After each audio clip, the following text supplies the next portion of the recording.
Bonjour et bienvenue sur RTI 1. Dans le cadre de la mise en œuvre des décisions de la session extraordinaire de la conférence des chefs d'État et de gouvernement de la CEDEAO, la communauté économique des États de l'Afrique de l'Ouest, sur la situation politique en Guinée, le 16 septembre 2021 à Accra, au Ghana, le président de la République, son Excellence Alassane Ouattara, a quitté Abidjan ce vendredi 17 septembre pour Conakry en Guinée, où il prendra part à une mission de haut niveau conduite par le président du Ghana, son Excellence Nana Addo Akufo-Addo, président en exercice donc de la CEDEAO.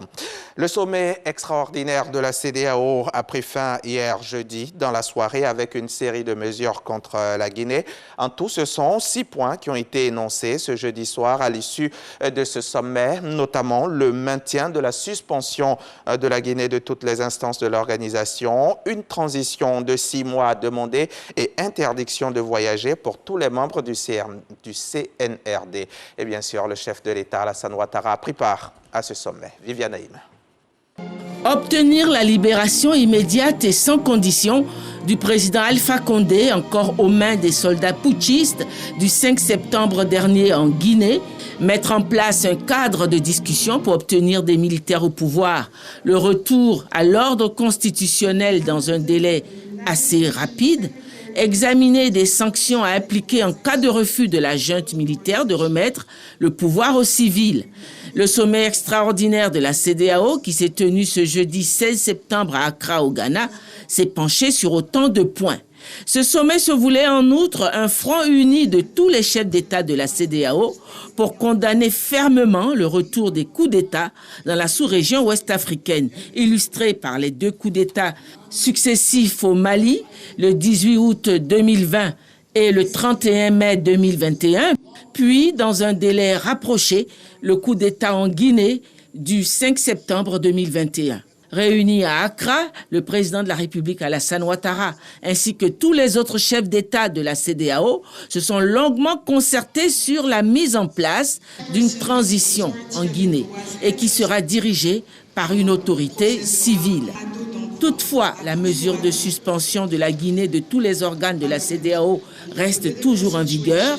On note par ailleurs que le sommet pour l'heure n'a pas pris de sanctions contre la Guinée.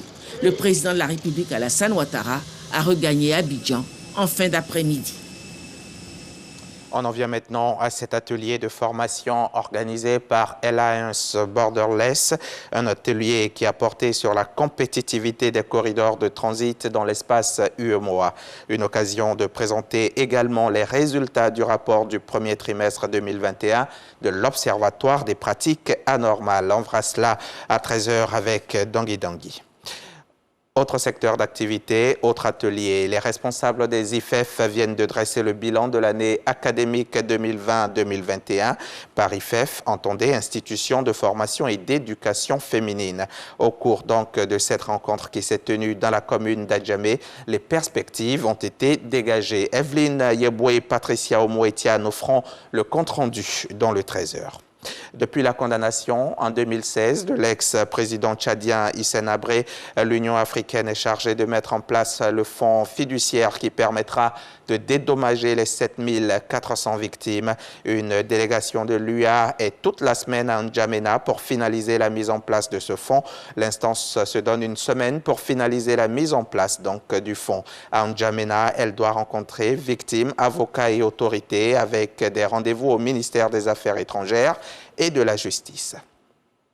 Isaac Kamali, soupçonné d'être impliqué dans le génocide des Tutsis, a été mis en examen hier en France pour génocide et crime contre l'humanité et placé sous contrôle judiciaire. Selon le parquet national antiterroriste, il a contesté les faits qui lui sont reprochés. Le génocide a fait plus de 800 000 morts selon l'ONU, essentiellement des Tutsis exterminés entre avril et juillet 1994. À ce jour, 2 procès liés au génocide au Rwanda ont débouché en France sur les condamnation définitive de 3 hommes.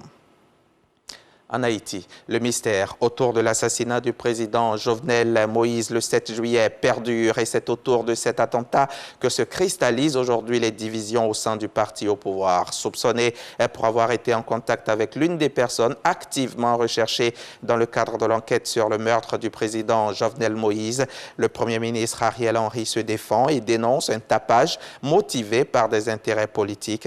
Il explique avoir reçu quantité d'appels après ce crime, notamment de la part de personnes qui voulaient s'enquérir de sa propre sécurité. On se retrouve à 13h pour le journal.